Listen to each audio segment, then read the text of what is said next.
जलधर के मामा पुलिस में नौकरी करते थे और उसके फूफा जासूसी उपन्यास लिखते थे। इसीलिए जलधर को भरोसा था कि चोर, डाकुओं, धोखेबाजों को काबू में करने का हर प्रकार का तरीका जितना ये जानता था, उतना उसके मामा और फूफा को छोड़कर किसी को नहीं पता था। किसी के घर में चोरी आदि होने पर जलधर सबसे पहले वहां पहुंच जाता और किसने चोरी किया, कैसे चोरी हुआ, वह रहता तो ऐसी हालत में क्या करता, इन सब के बारे में किसी अनुभवी की तरह ही बातें करता था। योगेश बाबू के घर से जब बर्तन चोरी हुए, तब जलधर ने उनसे कहा, आप लोग जरा भी सावधान रहना नहीं जानते, चोरी तो होगी ही। अब देखिए, आपके भंडार घर के बगल में ही अंधेरी गली है, इधर खिड़की में दरवाजे भी नहीं हैं। किसी भी चतुर आदमी को यहाँ से बर्तन लेकर भागने में कितना समय लगेगा? हमारे घर में ऐसा होना संभव ही नहीं। मैंने रामदीन से कह रखा है कि खिड़की की दीवार से बर्तनों को इस तरह सटाकर रखे कि खिड़की खोलते ही सारे बर्तन झन झन करते हुए जमीन पर गिर पड़ें। चोर को पकड़ने के लिए ये सब तरीके जानने पड़ते हैं। ये सुनकर हम सभी ने जलधर की बुद्धि की बड़ी प्रशंसा की।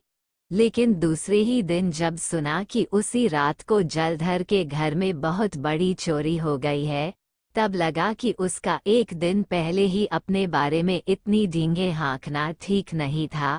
मगर जलधर इस बात से जरा भी परेशान नहीं था। उसने कहा, इस अक्ल के अंधे रामदीन की बेवकूफ़ी से सब मिट्टी में मिल गया। खैर, मेरा सामान चोरी करके वह हजम नहीं कर सकता, जरा 2-4 दिन बीतने दो। 2 महीने बीते, 4 महीने बीते, मगर चोर पकड़ में नहीं आया।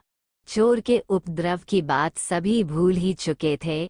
ऐसे समय में हमारे स्कूल में चोरी का हंगामा शुरू हो गया। छात्रों में काफ़ी लड़के अपना टिफ़िन लाया करते थे, उसमें से खाना चोरी होने लगा था। पहले दिन राम का खाना चोरी हो गया। वह बेंच पर रबड़ी और पूड़ी रखकर हाथ धोने गया था। इसी बीच न जाने कौन आकर पूड़ी वगैरह खाकर चला गया। इसके बाद कक्षा में और भी 2-4 लड़कों का खाना चोरी हो गया। तब हम लोगों ने जलधर को पकड़ा। क्यों जी डिटेक्टिव, ऐसे मौके पर तुम्हारी चोर पकड़ने की बुद्धि नहीं खुल रही है? इसका क्या मतलब है, जरा बताओ तो। जलधर ने कहा, मैं क्या अपनी बुद्धि नहीं लड़ा रहा हूँ? जरा सब्र करो। तब उसने बड़ी सतर्कता से हमारे कान में कहा कि स्कूल में जो नया छोकरा चपरासी आया है, उसका संदेह उसी पर है, क्योंकि उसी के आने के बाद से चोरी शुरू हुई है। हम सभी उस दिन से उस पर नजर रखने लगे, लेकिन 2 दिन बीतते बीतते ही फिर चोरी शुरू हो गई। बेचारे पगला दासू ने घर से कबाब लाकर टिफिन वाले कमरे की बेंच पर नीचे उसे छिपाकर रख दिया था, मगर न जाने कौन आकर उसका आधा हिस्सा खाकर बाकी धूल में फेंककर बर्बाद कर गया था। पगला ने तब गुस्से के मारे चीखते चिल्लाते, गालियां देते हुए पूरे स्कूल को सिर पर उठा लिया। हम सभी ने उससे कहा, अरे चुप कर चुप, इतना शोर मत मचा, वरना चोर पकड़ा कैसे जाएगा। मगर पगला भला इतनी आसानी से कैसे शांत हो जाता। तब जलधर ने ही उसे समझाया, बस 2 दिन और धैर्य रख। इस नए छोकरे को तो मैं रंगे हाथों पकड़वा दूंगा। ये सब उसी की कारस्तानी है। ये सुनकर दासू ने कहा, तुम्हारी भी कैसी बुद्धि है? ये सब हिंदी भाषी इलाके के ब्राह्मण लोग हैं। ये लोग भला गोश्त खाएंगे क्या? जरा दरबान जी से पूछकर देख लो। वाकई, हम लोगों के ध्यान में तो ये बात आई ही नहीं थी।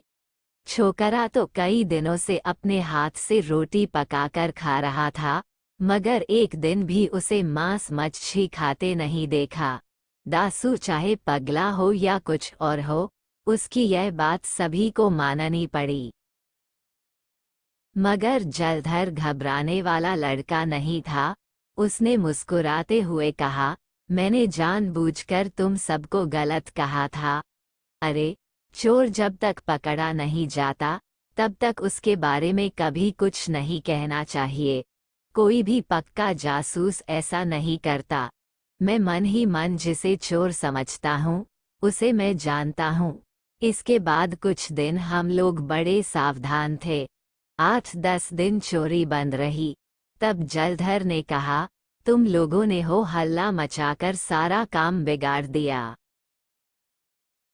चोर को पता चल गया कि मैं उसके पीछे लगा हूँ। अब भला उसे चोरी करने का साहस हो सकता है क्या? यह अच्छा हुआ कि मैंने तुम सबको उसका असली नाम बताया नहीं था। मगर उसी दिन पता चला कि खुद हेडमास्टर साहब के कमरे से उनका टिफिन चोरी हो गया। मैंने कहा, क्यों जी, चोर तो तुम्हारे ही डर से चोरी नहीं कर पा रहा था ना? लगता है उसका डर गायब हो गया है। इसके बाद 2 दिनों तक जलधर के चेहरे पर हंसी नजर नहीं आई। चोर के बारे में सोचते सोचते उसकी पढ़ाई ऐसी गड़बड़ा गई कि एक दिन वह मार खाते खाते बचा। 2 दिन बाद उसने हम सभी को बुलाकर कहा, उसने चोर पकड़ने का बंदोबस्त कर लिया है।